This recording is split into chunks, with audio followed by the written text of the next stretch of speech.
హల్లెలూయా హల్లెలూయా హల్లెలూయా. హల్లెలూయా.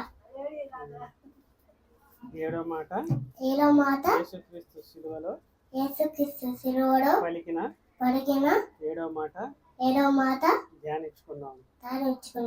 లోకాసు వార్త 23వ అధ్యాయము 46వ వచనం. అప్పుడు యేసు గొప్ప శబ్దముతో కేకవేసి తండ్రి నీ చేతికి నా ఆత్మను అప్పగించుకొనుచున్నానెను. ఆయన ఇలాగు చెప్పి ప్రాణము విడిచెను. చెప్పు. దేవుడు సిలువలో వేలాడుతూ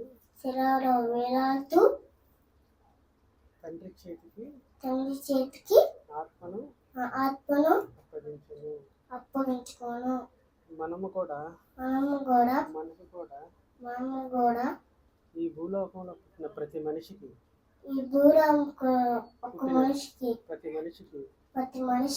శరీరము ప్రాణము ఆత్మ మూడు ఉంటాయి అన్నమాట.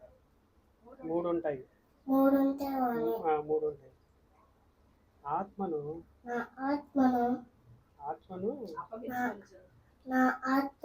అప్పగించుకొనుచున్నాను నేను. ఆత్మను ఎవరికి అప్పగించాడు? దేవుడికి. నేను చెప్పేది చెప్పాలి, వాళ్ళు చెప్పేది చెప్పాలి. ఆత్మను ఎవరికి అప్పగించాడు? అప్పగించాడంటే తండ్రికి అప్పగించాడు. ఆత్మను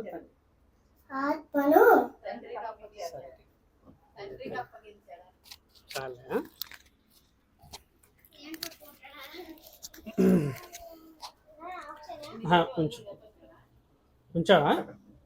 హల్లెలూయా.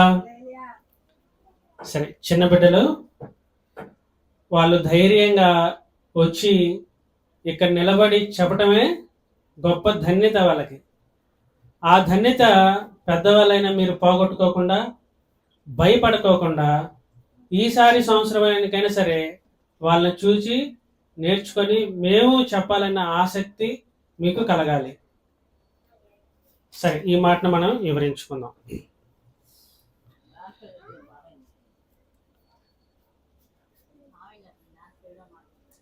సరే రా బాబాయ్, ఆపేసే.